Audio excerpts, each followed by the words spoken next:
வெற்றிவேல் முருகா ஞானவேல் முருகா சக்திவேல் முருகா வேல்வேல் முருகா. At Kauai Adinam, the year's first major festival, Thai Pongal, was celebrated on January 14th.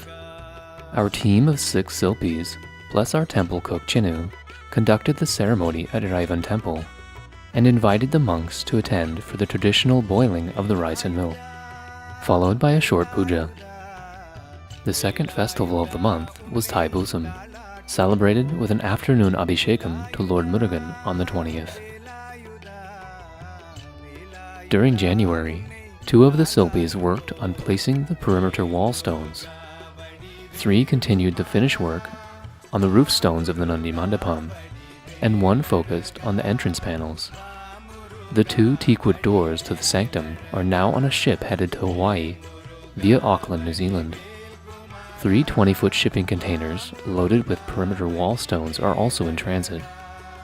Also this month, more progress was made on cleaning the calcite that built up between Iraivan Temple's ceiling mortar joints, using soda blasting.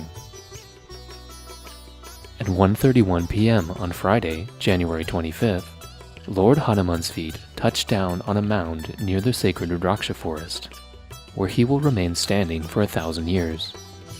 This culminated a project set in motion by Gurudeva Sivaya Subramanya Swami in the 1990s, who asked us to honor the god that brought us Iraivan Temple. It took 4 men 7 years to carve the original form in granite, and 26 artisans 2 years to craft the bronze in Colorado, using molds made by master sculptor Holly Young in Hawaii. After preparing the ground and spending days making sure Lord Hanuman's base and metal bolts were in perfect alignment, we were able to set this 13-foot tall bronze masterpiece in place with effortless precision, thanks to our skilled crane operator, Larry Conklin. Once the crane harnesses were removed, Hanuman was draped with an orange shawl and offered incense, fruits, coconut, flowers, and an arati.